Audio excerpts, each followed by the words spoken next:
Welcome to Tulane University. We were founded in 1834. We're a terrific institution. You have a wonderful 4 years here, but I now have to tell you, you have to leave.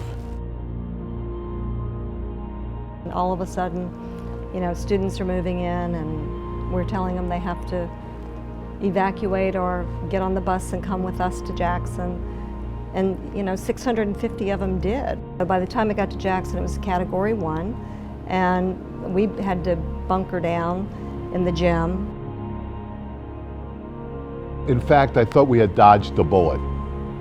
And I was feeling very comfortable that, yes, we would open in a week or two. And then I remember hearing, I think on the radio, that the levees had been breached. Well, at that point, I told President Cowen that I was going to get the boats. And he said, what do we need boats for? And I said, you'll see. It was a Carolina skiff that used to belong to the ski team. And it just wouldn't run, so we just pulled it here, tied it up, cut the wires and all that, and just got it running. It got to be 1 foot high, 2 feet high, 3 feet high, about 4 feet high where we were. But at some point later on in the night, the water started moving again. And I got very worried at that point. I thought, oh no, don't tell me it's going to get higher. But after a while, I realized that, or at least I believed what I was watching was a changing of the tide.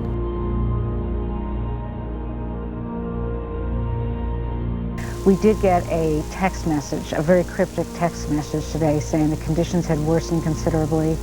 They were planning an evacuation, and I don't know if that meant him or other people connected with the university. The people who were outside of the city who were trying to help us made 4 attempts to get a helicopter in here before they were successful. We had never envisioned that we would lose the ability to access our support systems and communicate immediately. Where are people going to live? So temporary housing in Houston.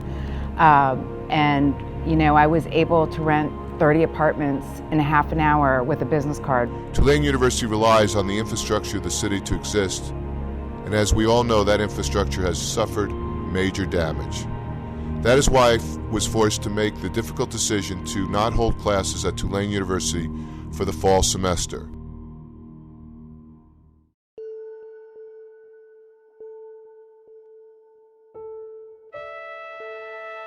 I got on the phone with the heads of a lot of the higher education associations in America and asked them if they could help us by asking other colleges and universities to open up their doors to our students, not just here at Tulane, but all the other colleges and universities down here. We asked our students at Tulane to pay their tuition to Tulane in the fall of '05. And that was extremely unpopular at the time. However, with the benefit of hindsight, once again, that helped save the university.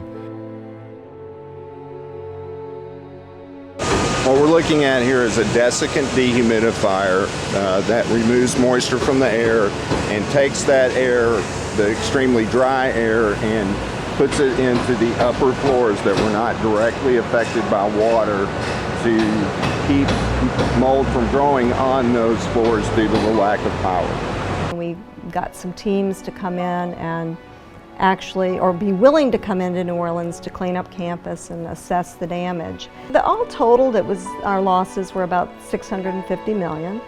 Howard Tilton Memorial Library took in 8.5 feet of water after Katrina. Across the street in Jones Hall, which was the main library from 1939 to 1968, took in 4 feet of water.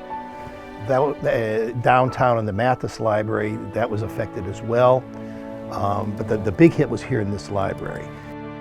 I found out it was easier to rebuild the campus physically, but that we could not do it without the city. And so, we were dealing with things like, what if there is not drinkable water? What about electricity? I mean, if the power system's not back up, what will we do? And so I think we figured out how to manage everything on our own except sewerage. There's just one thing we couldn't get done. It was well into early October before the city had any sense of whether or not it could actually get its systems back up and running.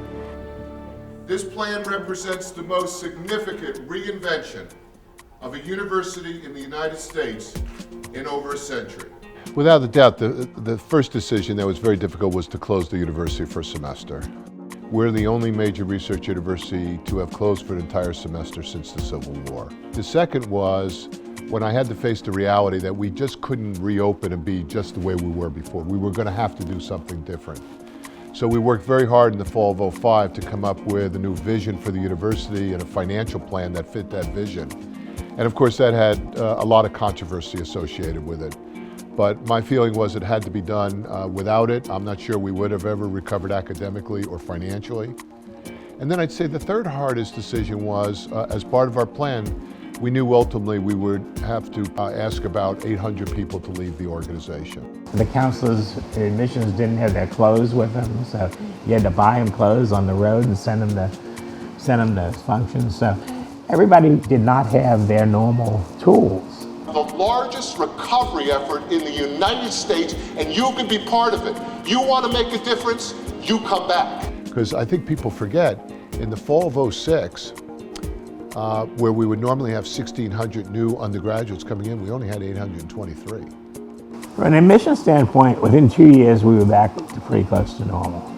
People from all over the country came down to help New Orleans, people from community organizations, from schools, from churches, and all of a sudden they were exposed to the city and exposed to Tulane. It's an extraordinary university in a very special city, not just in the States, but in the world. Tulane changed dramatically. You know, it was very confusing before the storm about undergraduate education here, because if you applied to Tulane, you could apply to one of 6 or 7 different colleges. And I think in order to save money and to simplify the organization, we obviously created Newcomb Tulane College as the undergraduate college. But I think probably the biggest thing we did was we became the first and only major research university that integrates public service into the core curriculum. That had a profound impact on the kind of student who came to Tulane University. The students coming today to Tulane are academically more qualified than prior to the storm. I think they have a real sense of service. They want to help, they want to make a difference. And they see coming to Tulane and doing the community service as part of a way of making a difference. Education, it's not just about what goes on in the classroom. Education goes out about what goes on outside the classroom.